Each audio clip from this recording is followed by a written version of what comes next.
Men aren't angry because they hate the world. They're numb because the world doesn't need them to feel, only to perform. And once a man realizes he's valued only for what he provides, something shuts off.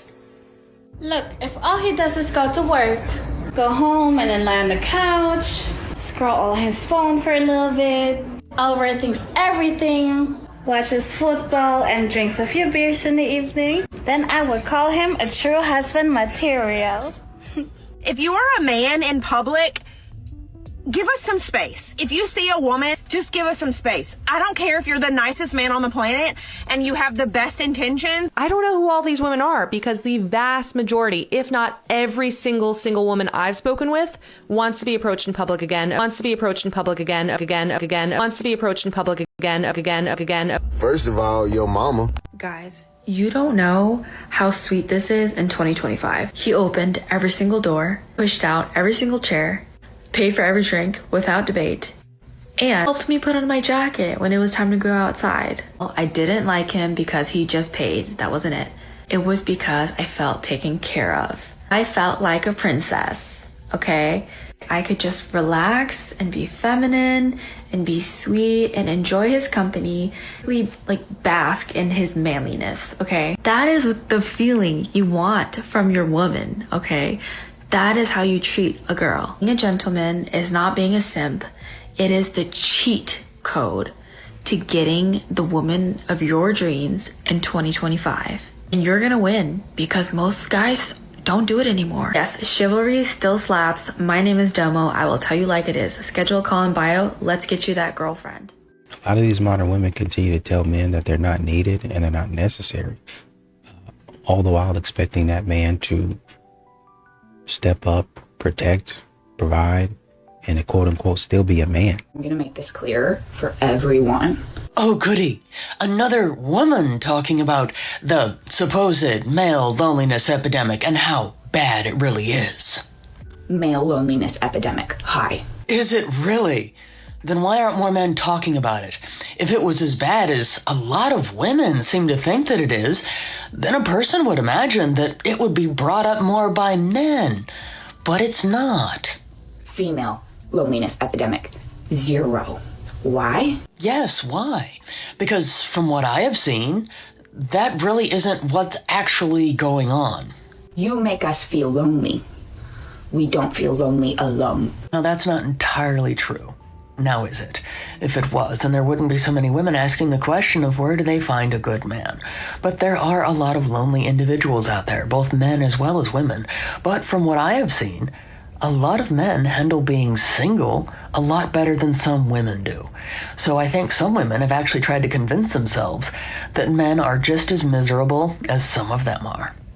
What's going on, fellas? Don't forget to like and subscribe to the channel. Leave a comment down below. Let's get back to the video. You know, a lot of these modern women want princess treatment.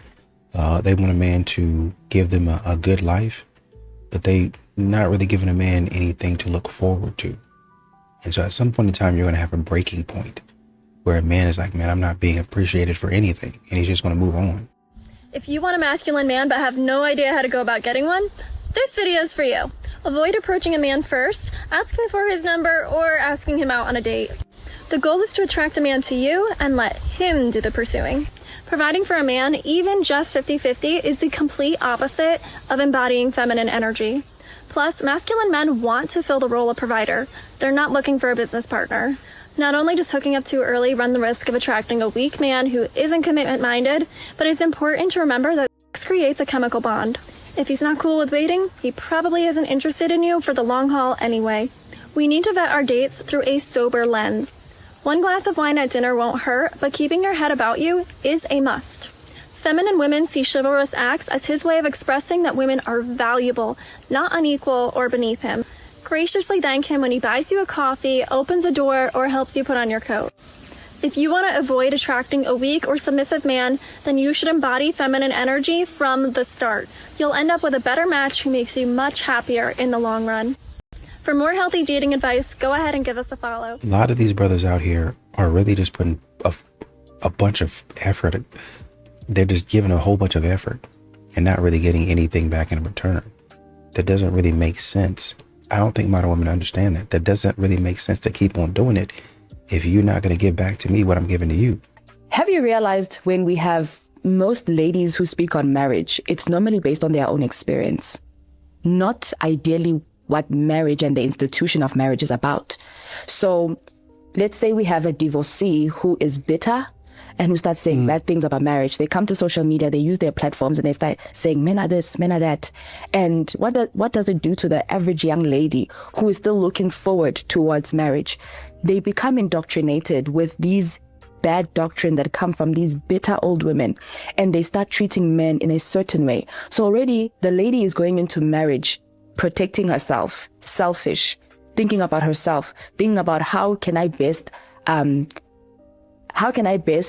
benefit from this marriage as a lady. You get? So already we have women who are going into marriage with the wrong mentality. So it is needed for another voice to be raised by God to come and correct the indoctrination that most women are under. It's delusion. It's delusion to think that as a lady, the only thing you are there to get from a man is a ring and provision, but you don't see your impact and the role that you need to play as a wife. Yeah. If a man has decided that he not coming to where you are, well, I go to the gym, I go to the grocery store, they don't approach. Do you think that maybe that might be a sign? Moving on is fine, and moving on, it's completely normal, but how fast a person moves on and the way they move right after, it shows you a lot. It's like they already had an exit plan. It's kind of like they already knew, or had somebody that was on their mind, or somebody they wanted, There's nothing wrong with a person moving on and finding love somewhere else. But how quick somebody moves on from you, or how fast somebody go jump with the next person, it shows you what they wanted to do and what they were thinking and how they were feeling when they were with you. It's how I'm saying, if they move on instantly like this, with no healing, no recovery, it's how I'm saying, taking time to work on themselves. No, when they just strictly just move on like that, those are the things they've been wanting to do and the things they've been plotting from way before when y'all was together. You know what I mean? You probably didn't even know about it, or you know what I mean? Like, how fast somebody moves on tells you a lot about how they felt about you. It's how I'm saying, it tells you a lot about what they couldn't wait to do. You know what I mean? How they couldn't wait to move. It's how I'm saying, they may not have cheated, but they probably was in the back end, you never know. But they may not have cheated, you know what I mean? But they couldn't wait to do some things that they couldn't do when they were in a relationship, or to talk to certain people they couldn't wait to talk to when they was in a relationship. I'm telling you, how fast a person moves on tells you a lot about how they feel about you. I'm telling you. What a lot of these modern women don't really understand is that no man owes you anything. If you made a silly decision, you might have to deal with this silly consequences. Just straight up. Accountability. Man doesn't have to come and rescue you, so to speak. 3 tips for women seeking out serious relationships. I know what you guys are thinking. Aren't you a clown? Didn't you make a video about a poop dream? And to that I say, yes, but I'm a layered human being. Tip number 1, it sounds like common sense, but the sense don't be common. Y'all, go outside. Like, go outside and not outside. No. Not outside. Outside. Go outside. Get a job. Take a class or something. Go for a walk. That's how you organically meet somebody. Not by being outside. That's how you get a hookup. Tip number 2. Pay attention to the way a man is pursuing you. Is he courting you? Asking to take you on dates? Giving you compliments instead of calling you fine? Or is he asking you to link? Because quite frankly, if you agree to a link and you thought that was going to be your boyfriend, I don't know what to tell you. Tip number 3, and this is for the real certified lover girls.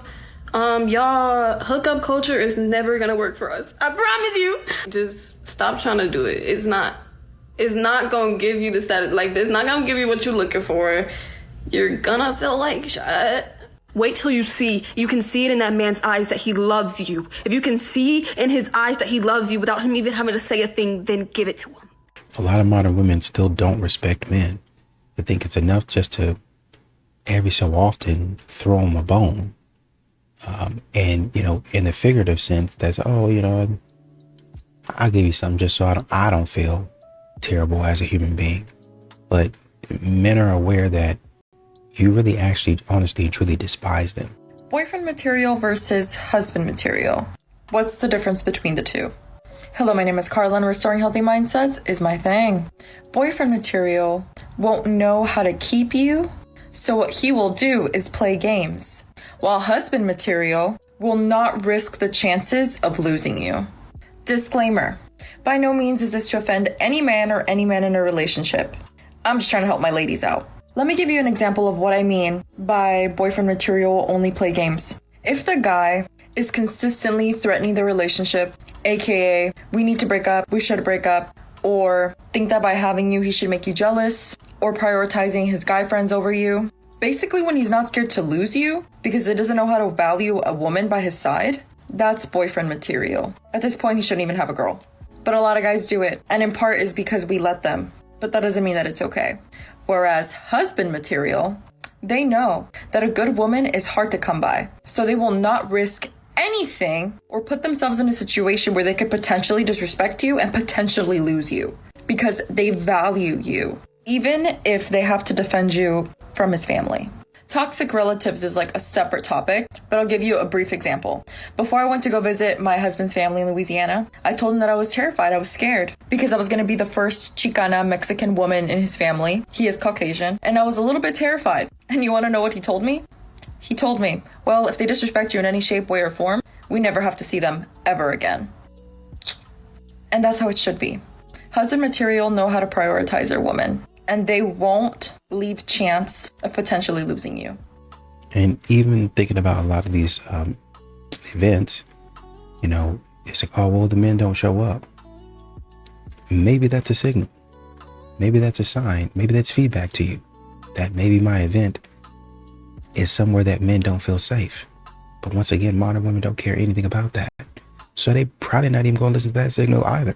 I don't know who needs to hear this, but if you're partnered, but still out here living like you're single, don't be surprised when your relationship gets to be a little shaky. Boundaries are not optional. They're protection. Speaking of boundaries, let me go ahead and give you guys a few of my personal favorites that I actually live by.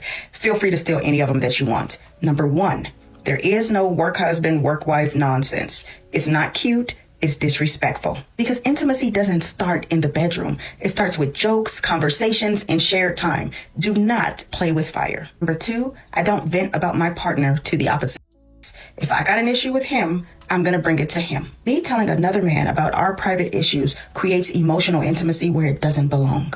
Number 3, I don't share secrets that aren't mine to share. Transparency is for my relationship, not outside of it, and keeping confidences honors the bond that we share. Number 4, I don't hang out in questionable settings. Coffee meeting for work, fine. But late night drinks, just us? That's a setup. Respect means respecting how it looks too. Number 5, I don't flirt or even give the wrong impression. And this is not even being too friendly. There are no excessive smiles or playful behavior that can make someone think that they have a chance. Some people take kindness as an invitation. So nope, I'm only as kind as I need to be because I know how easily those lines can blur. Number 6, I don't make friends that my spouse doesn't know. There's no secret texts, no secret phone calls, just transparency 100%. If he don't know you, I don't know you. Number 7, I don't make comparison or jokes about my partner. Putting your spouse down in front of the opposite will never be funny. It plants seeds of disrespect, and it invites the other person to think that they can do it better. Number 8, I don't entertain emotional dependency. If someone of the opposite runs to me for comfort, validation, or deep emotional sharing, I redirect them because that type of closeness only belongs at home. Boundaries don't make you weak or boring. They make you trustworthy. If you want a relationship that lasts, stop acting single when you're not. You know, a lot of these guys see a woman demanding everything and then having a bad attitude. And that's what you offer is a bad attitude. So when you have that type of output or that type of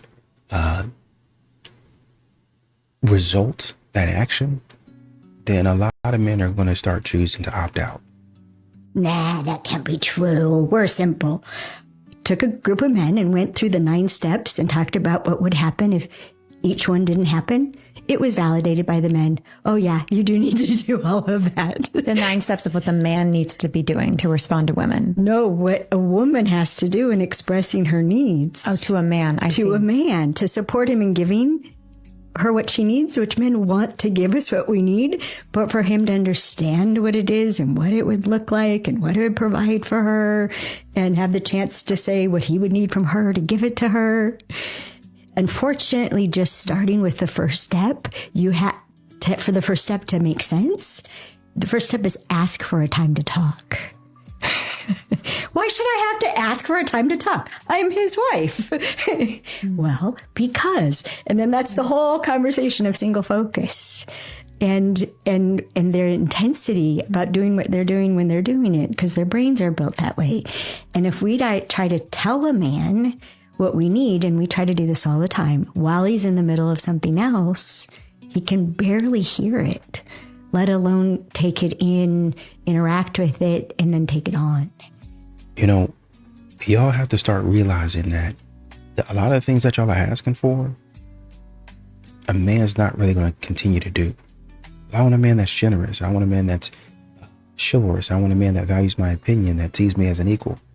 If you're always nagging and complaining, how are you going to be seen as an equal? You're going to be seen as a child. You're going to be seen as a toddler, because that's what you're acting like. This is exactly why I always tell women not to overlook red flags, not to stay with the guy that something in you thinks, oh, something's not right, but maybe I'll stick it out anyway. If you see a red flag, walk away. If you're a young woman, you're in your 20s, you're dating this guy who just, sometimes he's unpredictable, he's unreliable, or he has a wandering eye, he's checking out other women, etc. It's not going to get better with time. And right now you might be thinking, oh, I guess I don't really mind. That man will one day exhaust you. That man will one day make you miserable. So in the dating phase, don't take these things lightly, because if you end up having kids with that person, having kids changes your entire perspective, right? Like after I had my second baby, I went through postpartum depression for about 1.5 years, and it felt like forever, and it was so hard. Bare minimum of having a faithful, loyal husband, just beyond that bare minimum, you want a man that is right by your side. My husband made sure that I got rest when I was going through that hard time. He made sure that I was okay. He was by my side day in, day out, having conversations with me, checking in on me regularly. So yes, like just in the long run, thinking bigger picture, who you date now, you're going to end up marrying one of those guys.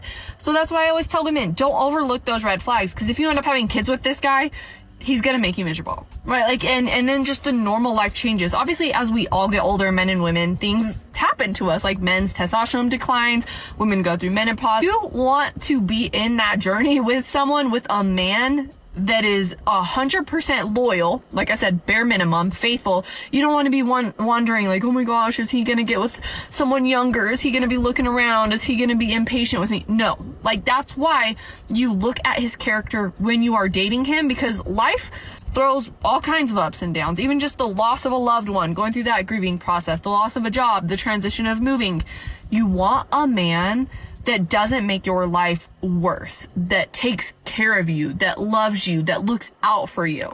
So yes, I completely agree with this comment, and this is one of the reasons that I always talk about on my social media, not taking dating lightly. It's not all fun and games. Who you date is who you end up marrying. So don't overlook the red flags, even if you're young in your 20s and you're thinking, no, it's not that big of a deal. One day, it will be that big of a deal. You know, a lot of men, a lot of these women want men to approach them and want men to, kind of come up to them even if they don't like the man. There's no reason for me to continue. I don't enjoy it. So there's no reason for me to come up to you and get rejected just to make your night and just to make you feel good. What about me? Oh, well, you can, be happy that, in the fact that you made somebody else's night. Made somebody else's night, and the fact that you're going to go online and you're going to laugh at me, you're going to have a laugh at my expense. Why would that make me feel good? Yeah, I'm not afraid to lose no. So I tell the truth right up front, what I'm looking for. You know what I'm saying? Because see, a lot of guys, well, a lot of women, because they don't want to lose the. And I'll tell you that, I got to tell her the truth. Because, if she's saying things I don't agree with, I'm just going to put it out there. And if you don't like it, I'm going to lose the pussy. And I'm okay with that because I'm not playing around. You know, You don't want a woman that weighs 300 pounds, I'm assuming. I can't be hurting my back. And I got a decent bed, but it ain't it ain't the best bed. You know what I'm saying? And you can't be hurting the shocks and struts on my car. And I don't want no woman I can't protect. I can't protect the 300-pound woman because I can't pick her up, carry her to safety. I'll be sitting up there dragging her. Somebody starts shooting. Yes, she should look like she can run, jump, and climb. I said it. That's how she should look. Like she can run, like she can jump, and like she can climb. Yes, ma'am. If you can't run, jump, and climb, you can't be mine. Usually, when you're dating older women, they've had so much experience, and I usually put it like this. They come off as like 5-star generals. They got all these stars and stripes and war wounds and war stories. And, they got this long list of what they ain't gonna do and what they don't like. And it's just, it's annoying. A lot of times older women are just annoying. We're not in a traditional world anymore. And a lot of times you hear women say they still want a traditional man, but the truth is most women nowadays are not traditional women. So you're not traditional. And I say, if you got a job, that's cheating. If you making money, job that's cheating? Yeah, if she got a job, she cheating. Explain it. Yeah, but if I made 50 grand a year and you made 50 grand a year, why would I pay all the bills? That means you're the only one who can afford to break up. That's crazy. So you stacking all your money, talking about, well, this is for emergencies. What, emergency evacuation for you? So that don't work for me. You shouldn't be sitting on your money, talking about, well, I want a real man. That don't make me feel like a real man. I don't feel good about being broke. And my woman sitting over there with money. If I watch somebody try to run my friend through the coals or rake my friend over the coals, just really try to run him over the fire. And I, over and over again. And I'm like, man, they really did that man dirty up until in some of these situations, they're throwing men in jail. Could be for divorce. It could be for child support, or you have unpaid child support, or hey, you can't pay her X, Y, and Z in the divorce, then we're going to go ahead and take you to jail. Some of these women are lying.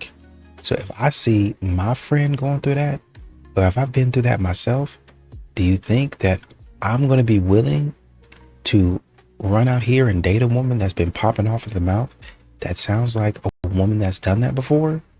Probably not. I used to wonder why men would want to go 50-50 on a date, but then agree to take a cute girl to a festival, buy her like an artist pass, and give her a place to stay, get her outfits, and hook everything up for the weekend. And then it dawned on me that men just can't do shit by themselves. They're not like women. Like, women can be loners, they can do solo traveling very easily, but men are just so codependent. And because they're so insecure, it is really difficult for them to go places and pick up women. It's like a 50-50 gamble if they'll be able to score with the woman.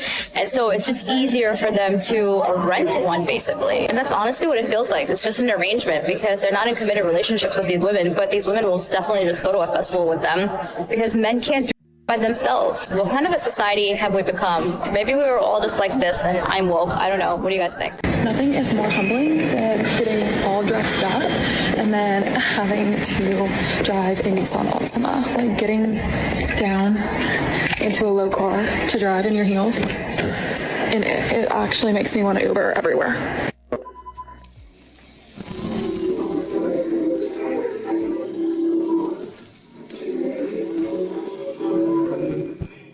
Men are done going to singles events, and modern women are scratching their heads asking themselves, where have all of the good men gone? We've got a video for you here today from Logical Dating 101. Don't forget to like and subscribe on your way in, and let's get into it. I just got back from a singles event here in Boston. It was at South Boston at a virtual golf place, and the event itself was great. The people that ran it were amazing, and the organization was great. You got a drink ticket, you got to play golf for a few hours, and also also mingle with the other singles there.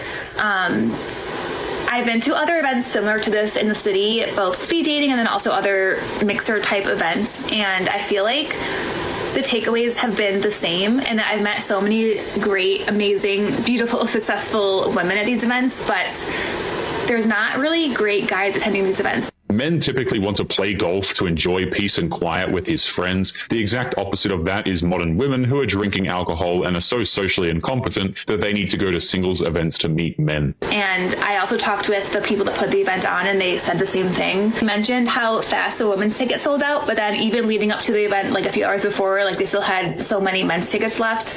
And they were really struggling with why men are not attending these events. And I had the same question, because I think as we move away from online dating and dating apps and meeting people just out at bars, like events like this are just such a great opportunity to meet people that maybe you wouldn't have met otherwise.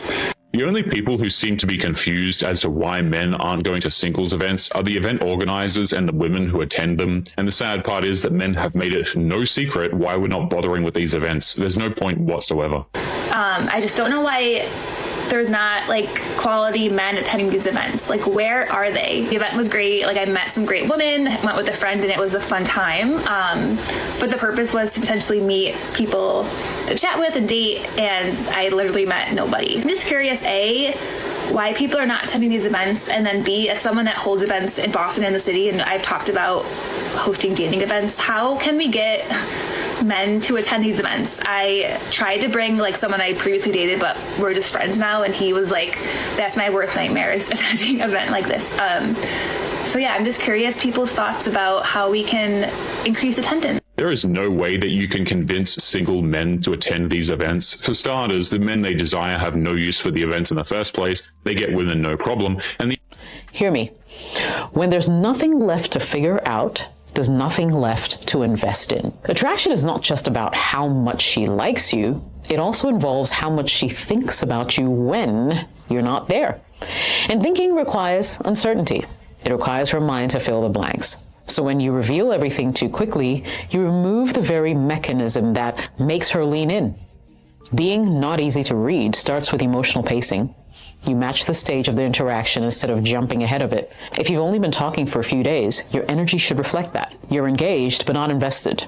Interested, but not attached. Present, but not claiming anything yet. You're not saying things like, oh, I've never felt this way before, or you're exactly what I've been looking for. That kind of language creates pressure and collapses the natural progression of attraction. What you want to do is to let the connection breathe. Allow moments where she has to interpret you. For example, instead of over-explaining yourself in messages, text, right? Keep things clean, slightly open-ended.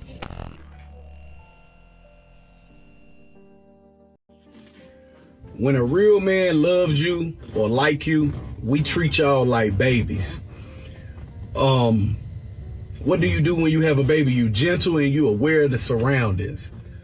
A real man will walk in your house and see the trash full, he gonna take that trash out. Even if he go to your family member house, aunts and uncle's house, even if a man there, he's still gonna offer to take that trash out or just take it. A real man not even going to allow you to be able to ride around with lights out on your car no longer than a few days until he get it done, because he's aware of that. A real man going to be aware that you have family coming in town. You may have some homegirls coming in town. When they get there, he going to be aware, hey, let me go out here to the car and grab these bags, because they women. Let me grab that. Same as he'll do for you.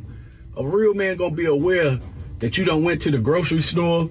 You got a car full of groceries. He gonna go out there and grab them groceries. A real man gonna be aware, cause he love you, or he really like you. Y'all go out somewhere, y'all may go to somebody's house and the porch may be a little flimsy or something like that. He gonna be like, hey babe, walk around this way, cause that don't look too safe right there. Come around here. This is what real men do to keep their women feminine. You know what I'm saying? Me personally, when I get around older women, I make older women feel like young girls. Hey, put that down. What I tell you about that? I don't need you lifting up nothing while you around me. Go somewhere. And they be like, yes, sir. And go on ahead about their business. I don't need no woman around me, especially my woman, to be strong as I don't know what, just a strong woman. No, I need for you to be strong at being feminine. I need for you to be strong at figuring out how we can make better income come into the house. I need you strong as being a woman. Strong at saying, you know what, I ain't got to lift a finger with my man. You know what I'm saying? So let me make sure I got him something to drink, some water. Strong at taking care of other things that need to be taken care of besides men things. This is how you keep your woman feminine. You know what I'm saying? Strong enough to be, to take care of me later on at night. You feel me? That's all. That's the only thing I need for you to be strong at. So, and also women, y'all got to figure out what a real man is. And these are just a few things that I told y'all that a real man would do and show you. You know what I'm saying? Because a real man gonna show you what a real man do. So these are some gems that I'm just breaking off, letting y'all know. Men, hey, this is how you keep your women feminine. Women, hey, you need to figure out and learn what a real man is. And it's not all about what they have and what they look like, what they dress like, how much money they got. It's not all about that. It's about action, really. So, yeah, this is just a few gems for me. I just wanted to drop on y'all what a real man is. All right? Get at me. If you love a man who hates himself, he will make you hate yourself, but not all at once. That would be too obvious, too easy to run from. He does it in a way that feels like your idea, like you're the one becoming smaller, more understanding, more patient. He won't walk in with a sign that says, I'm going to be the thing that breaks you. He'll walk in charming enough, just self-aware enough to admit he's a little messed up. And you'll think you can handle it because you've been through things too. But what he doesn't say is he doesn't just hate himself. He believes deeply, very, very deeply, that anyone who loves him must be stupid or weak or lying. And that is when it starts. He doesn't trust you not because of what you've done, but because he doesn't trust anything good. So he'll question you, test you, pull away, come back, then pull away again. He'll make you believe you need to start working to prove you're different, you're real, you're not going anywhere. So you start over-explaining, over-giving, overstaying, and he lets you. Because it feeds something in him to watch you try that hard. And no matter how much you give, it will never be enough. Because the problem isn't that he can't find love. It's that he rejects it the second it is real. When someone hates themselves, they will not believe your love is something safe. They will see it as a threat. And a man will never change if he can convince you that you are the problem. So he does. He teaches you to question everything. Your body, your reactions, your worth, until you start apologizing for things you don't even understand. But he will never tell you to hate yourself. He will just create an environment where that's the only conclusion that's left. So you make yourself small, accept apologies without change, and bite your tongue so many times it'll start to scar.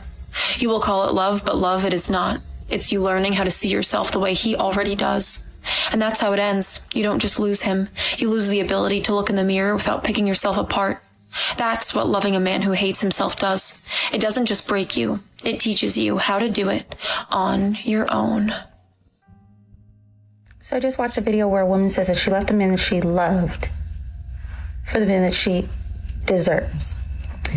And I just want to say, I find it very interesting that all these women are out here leaving what they describe as a good man, a loyal man, a faithful man, a man who has been good to them, who loves them, because they say he doesn't make enough.